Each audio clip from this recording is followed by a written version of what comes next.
Ayan, linggo na ngayon. Kasi kahapon pa ako namili ng gabi na ako dumating alas 7. Namili ako ng 4 PM. So, ito pa yung mga napamili ko. Ayan. Hindi ko pa nabuksan to kagabi.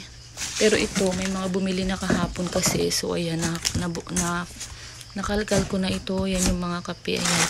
Hintayin ko muna si daddy kasi kasama ko siya mag-aayos. Tapos, ito yung mga sabon. Ayan. Mga shampoo kasi nga wala nang laman yung mga ano ko.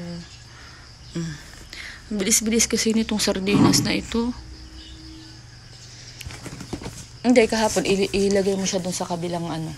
Ilagay mo dun sa kabila. Hindi ko kasi natanggalan kahapon ng box yan. Yung nasa kabilang box, hindi ko siya natanggal.